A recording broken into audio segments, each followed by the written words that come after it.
श्रुति फल लगभग वो नहीं कहते। ये जो श्रुति फल जहां तहां कहा गया भागवत में सुख जी के द्वारा कहा गया, सुखदेव जी के द्वारा, तो फल के पक्ष में नहीं, कर्म के पक्ष में। कर्म करो, फल की आशा मत करो, भगवान के पक्ष में। इसलिए फल का लोग भी सुखदेव जी ने नहीं दिया। सुख जी ने जहां तहां कहा, लेकिन यहां सुखदेव जी ने अनिवार्य रूप से कहा गजेंद्र मोक्ष का श्रुति कोई आदि में भी है, गजेंद्र मोक्ष के पाठ से नष्ट हो जाए, समस्या है। अथवा कोई किसी कारणवश कारागार में है, जमानत नहीं मंजूर हो रही है, तो गजेंद्र मोक्ष से को भी संभव गजेंद्र मोक्ष। तत्पश्चात देवासुर संग्राम की कथा, देवासुर संग्राम जब से सृष्टि बनी तब से अब तक पुराणों के आधार पर 12 बार देवासुर संग्राम हुआ। 12 पुराणों के आधार पर 12 देवासुर संग्राम। वैसे तो देवासुर संग्राम हमारे आपके हृदय में रोज होता है। तो इस देवासुर संग्राम में देवता युद्ध हार गए, दैत्य विजयी। हारे देवता भगवान के पास, महाराज हमें युद्ध हार गए, हमारी मदद करो। भगवान ने कहा हमेशा तुम्हारी मदद करते हैं, लेकिन हमेशा तुम हार करके आते। अच्छा एक बात बताओ, तुम लोग जीत कर क्यों नहीं आते? जब देखो तब हार के आते। वास्तव में देवता हार जाते। जब देवासुर संग्राम होता है लगभग देवता हारते हैं, राक्षस जीतते हैं, बड़े मनोयोग से काम करते हैं। लेकिन देवता लोग लापरवाही है।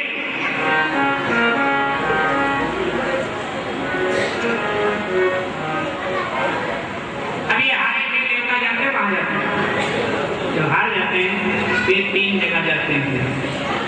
या तो शिव जी के पास जाके रोते हैं कि बाबा मदद करो, तो शिव जी महाराज की मदद करते हैं, तभी जीतते हैं। या भगवान के पास जाते हैं, और अथवा देवी माँ के पास जाते हैं, बैठी ना पीछे सिंह पर, माँ के पास जाते हैं कि माता जी आप 3 जगह जाते हैं देवता लोग हार कर, और कोई ठिकाना नहीं। भगवान ने कहा हमेशा आते हैं। देवताओं ने कहा जी हार तो इसलिए जाते हैं ना, हमको मरने से डर लगता है। जिस समय की ये घटना उस समय देवता भी मरते थे, तो नहीं मरते तो अमर है, लेकिन उस समय तक मरते थे, अब अमर हो गए, नहीं मरते। मरण धर्मा नहीं देवता, पहले मरण धर्मा था। तो कहने लगे हमें भय लगता है मृत्यु से। आप कोई लड़ाई में जाएगा और मृत्यु से डरेगा फिर तो हारेगा। लड़ाई में जाने वाला तो ये मान ले मृत्यु है ही, विचार लो न मृत्यु है, न मृत्यु से डरो, कभी मरो कभी मरो, याद तो नहीं। भगवान ने कहा कि मैं मृत्यु से डरोगे फिर तो हारो। बोले महाराज ऐसा कोई उपाय नहीं कि हम अमर हो, मृत्यु का भय न रह जाए। भगवान ने कहा उपाय तो है, लेकिन थोड़ा श्रम साध्य है, कष्ट साध्य है। बोले महाराज क्या करो? बोले सागर मंथन करो, सागर से अमृत मिलेगा, और अमृत पियो तो कहाँ? महाराज ये तो बड़ा मुश्किल वाला काम आपको, देवता कहाँ काम करता?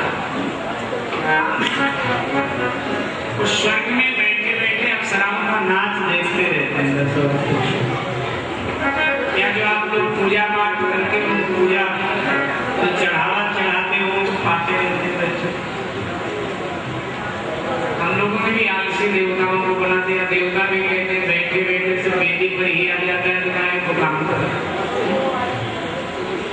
पुराणों में जहाँ स्वर्ग का वर्णन है तो वहाँ बताया गया है कि जिन देवताओं के शरीर पे पसीना नहीं आता है, पसीना आएगा कहाँ से? कोई काम नहीं करते, मेहनत करते। एसी रूम में बैठे रहोगे तो पसीना आएगा क्या? तो पसीना उनको कहाँ से आए? उनके कपड़े कभी नहीं मैले होते, उनकी माला कभी नहीं कुमलाती है, तो जब बैठे ही रहते हैं तो कहाँ से कपड़े मैले हो, माला कुमलाए? हमारे यहाँ ऐसे भाग दौड़ करे धूप में सब कुमलाए ना, थोड़ा लाखों बोले ये तो महाराज बात कष्ट साथ निकालिए हमारे बस का है नहीं है। बोले अच्छा महाराज अगर आपको ऐतराज ना हो तो राक्षसों को अपने पक्ष में मिला देते हैं, काम करने में बड़ा आगे, दोनों मिलके साथ मंथन कर लेते हैं, जो आएगा बाकी भगवान ने कहा मुझे क्या ऐतराज है, तुम ही आगे रोते हो कि ये मेरे राक्षस सताते हैं, मिलकर रहे तो अच्छी बात कर लो बात ठीक। तो राक्षसों के पास देवता लोग आए, बोले देखो हमारा तुम्हारा रोज रोज का झगड़ना ठीक नहीं, आओ हम तुम दोनों मिलकर कुछ विकास का कार्य करते हैं। क्या कार्य? ये भगवान ने बताया सागर में 14 रत्न है और अमृत दोनों मिल के बचते हैं सागर। और राक्षसों ने कहा ठीक और मेहनत करने में पीछे हजार हजार वर्ष तक खड़े खड़े तपस्या करते रहते हैं, लेकिन इन देवताओं को कोई कहे तुम तपस्या करो, इनके बस ये तपस्या करवाते तो हैं दूसरे से, लेकिन स्वयं तपस्या नहीं करते, खुद तो वरदाने देते हैं। तो कहा ठीक आप कार्यक्रम की तैयारी हुई, भद्राचल पहाड़ को मखानी बनाया गया, रस्सी साधारण को चलेगी नहीं, बृहस्पति जी ने कहा बासुकी नाग को रस्सी बना, बासुकी नाग रस्सी बनने को तैयार है।